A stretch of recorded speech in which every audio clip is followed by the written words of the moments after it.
Good morning, Quadcopter 101 here. What I got for you today is a review of a neat new pocket nano quadcopter. Now, there's others out there that come with a carrying case slash controller, but this one has a couple unique features that I have never seen before in a nano-sized quadcopter. First off, let's look at the case. You know, it's your standard carrying case that can also serve as a controller. The sticks are stored within the box itself. It is limited in controls. You know, you got an on-off switch. It does have different rates, and it does have headless mode, one key return. And these buttons up here are for camera versions. There's a Wi-Fi camera version supposedly, and just a strict camera version. And you can activate the photos and the videos by pressing these buttons here. But this is just the basic toy grade fly version, the cheapest version. These buttons over here are actually roll trim, and these are pitch trim. Now let's look at the quadcopter itself and the innards of the transmitter, which is what is unique about this quadcopter. First off, looking at the quadcopter, there's a little SD card slot for the camera version. Again, this is not a camera version. This is just a little light in the front for my version. There is an on-off switch, but something's missing if you're looking on four sides. Where is the charging port for this quadcopter? There is none. So how do you charge this quadcopter? Well, very simple. The batteries are removable, replaceable. This is the first nano quadcopter that I've seen with removable, replaceable batteries. Pretty nifty. But you got to keep in mind you're going to need to buy these batteries from Lishitoys because, you know, they're proprietary. How do you charge such a battery? You know, if you look at it, there's two little electrical contact points on the front of the battery. Let me put the quadcopter down for a second, and we go back to the charger again. And if you look on the charger, there's two little electrical contact points there.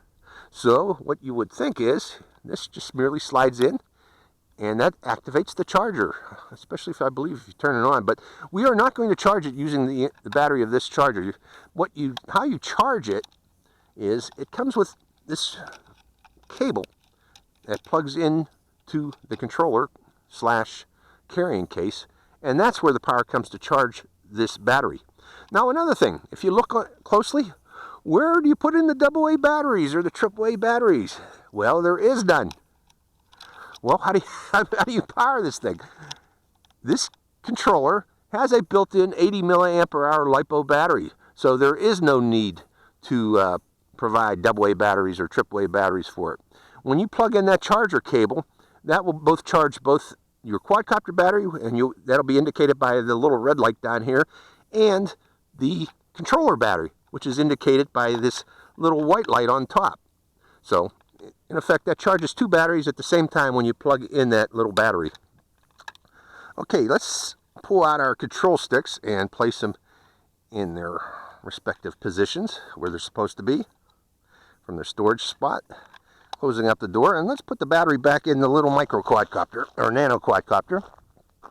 Paying attention to where the contact points go and sliding it in the back like so until it clicks. So we should be ready for flight, actually. One thing, I could not find a flip button on this thing, and I'm not sure if these actually serve as flip buttons. This might be the first nano that I've seen that doesn't have flip. We'll find out. I'm going to press some of the buttons to see if any of them activate flip, but this quadcopter might not have flip, and that would be a drawback for this particular little quadcopter. So the quadcopter is on, putting it on the ground with the ants. Nice little front LED light, by the way. It flashes. Let me show you that. Put in the shade. Red and blue. I don't know if you can see that or not, but that should help you maintain orientation. There is no other LEDs on this that I see. Turning on the transmitter, and let's go for its first flight. Trim in. Very stable. And the controller feels good. Any flip buttons? How about these? Nope.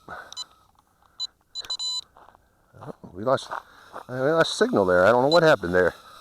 I shouldn't have pressed that, maybe. That's probably the video one.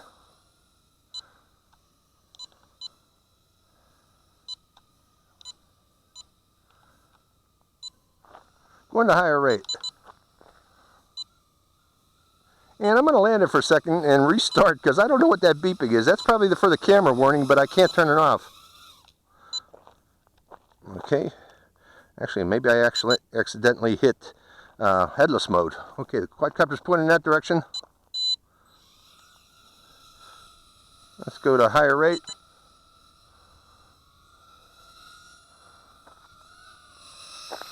Flies nicely. Let's go to headless mode.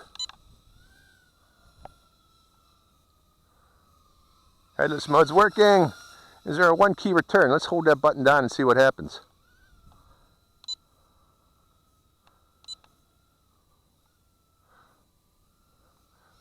No, apparently there's no one key return. I held the button down for 3 seconds. Let's bring it in closer. Holding the button down. Okay, no one key return.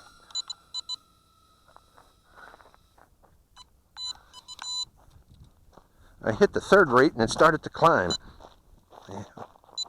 That third rate must be where your flips are. I bet you that's indicating auto flipping.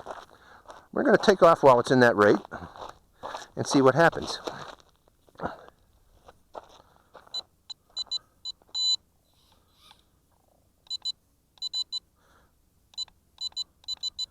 Okay, we're at high rate. Let's see what happens in this rate.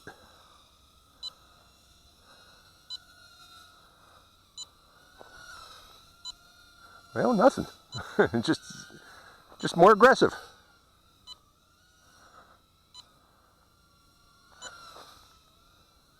Just a little more aggressive. So unfortunately, it doesn't appear that this has one key return, nor does it have flipping ability. It looks cool though. The range on it seems to be limited too. And one other thing.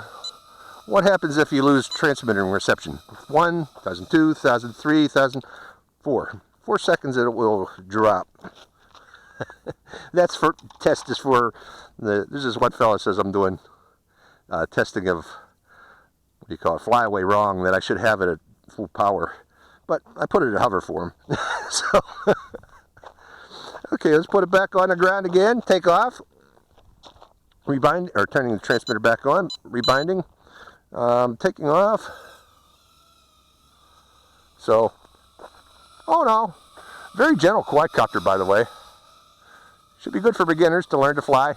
Good indoor flyer should be. Controller feels good.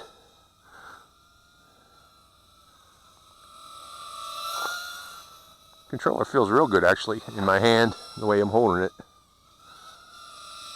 So, oh, there are LEDs on the bottom. I'm sorry, they're on the bottom. You can only see them when you're flying overhead. Red and blue. But they're only visible when you're directly overhead.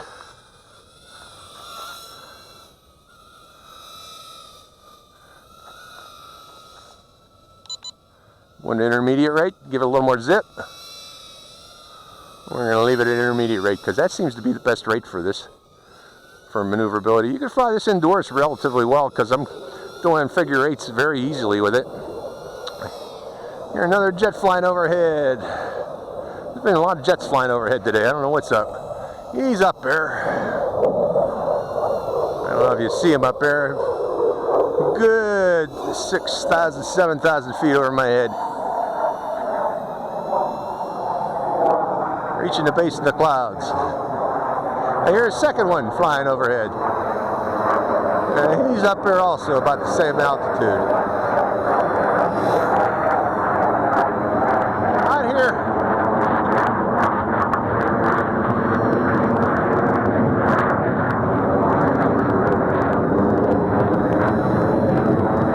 Out here in the Mojave Desert, you hear them a lot. They're all over this area.